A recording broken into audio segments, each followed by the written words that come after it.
வந்து திருடி விடுவார். சரி, இப்ப நீங்க நேற்று பார்த்திருப்பீங்க, அமைச்சர் ஐ பெரியசாமி வீட்டுல அமலாக்கத்துறை சோதனை மேற்கொண்டிருக்காங்க. நேற்று முழுக்க தமிழ்நாடே பரபரப்பா இருந்தது. தலைமை செயலகம் நுழைவாயில பூட்டி வச்சிருந்தாங்க.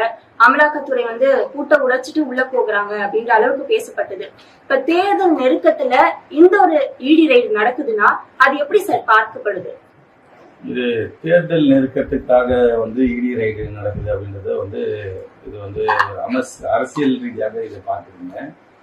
அவங்களுக்கு வந்து திமுக அரசாங்கத்துக்கு இடி ரைடு நடத்தணும்னு சொன்னா டெய்லி நடத்தணும். இப்போ இந்த தேர்தல் நேரத்தில் நடத்துதுன்றது வந்து பிஜேபியோடைய அரசியல் லாபத்துக்காக இது வந்து மத்திய அரசாங்கத்தை வைத்து நடத்துகிறார்கள் என்று இவர்கள் விமர்சனம் செய்வார்கள். ஆனால் இவர்கள் செய்திருக்கின்ற ஊழல்களை பார்த்தீர்கள் என்றால் தினமும் ஊழல் இல்லாத துறையே கிடையாது. மொத்த டிபார்ட்மெண்ட் இங்கே வந்து எத்தனை டிபார்ட்மெண்ட் இருக்குது நீங்கள் எடுத்துக்கிட்டீங்கன்னா அனைத்து துறைகளிலும் ஊழல் மயமாக இருக்கின்றது. அதாவது ஊழல் செய்வதற்கு விஞ்ஞான முறையை கண்டுபிடித்தவர் கருணாநிதி என்று சர்க்காரிய கமிஷன் வந்து சொல்லியிருக்காங்க. அவங்க வந்து ஒரு சயின்டிபிக் மெத்தட்ல வந்து ஊழல் பண்றாங்க. உதாரணத்துக்கு பார்த்தீங்கன்னா நம்ம கிட்ட வந்து மின்சாரம், அதாவது சூரிய ஒளி மின்சாரத்தை வாங்குவதற்கு அதானி மின்சாரத்தை தயாரிக்கிறது. அந்த மின்சாரத்தை தயாரிக்கின்றது ஒவ்வொரு மாநிலமும் 25 ஆண்டுகள் பிபிஓ அக்ரிமெண்ட் என்று சொல்வார்கள். 25 ஆண்டுகளுக்கு வந்து ஒரு அக்ரிமெண்ட் போட வேண்டும்.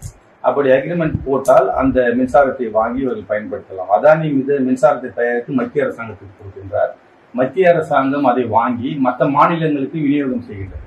அப்படி விநியோகம் செய்யும்போது அந்த மத்திய அரசாங்கத்திலிருந்து இவர்கள் மின்சாரம் வாங்குவதற்காக அதானி இவர்களை உந்து சக்தியாக வந்து இவர்களுக்கு ஒரு மெகாவாட்டிற்கு இவ்வளவு பணம் என்று கொடுத்திருக்கிறார் என்று அமெரிக்க நீதிமன்றங்கள் காய் துப்புகின்ற திமுக அரசு ஊழலை அமெரிக்க நீதிமன்றத்திலே இது வந்து சார்ஜ் ஷீட்டாக ஃபைல் செய்யப்பட்டிருக்கிறது.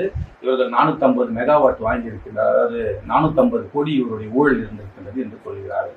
ஆனால் ஐ பெரியசாமி என்பவர் பத்திரப்பதிவு துறையா என்ன துறையா? ஊரக வளர்ச்சி. இன்னொரு பெரியசாமி வந்து பத்திரிகை இன்னும் முன்னாடி இருந்தார். இப்போ மூர்த்தி சார் அவருக்கு வந்து பத்திரப்பதிவுத்துறை.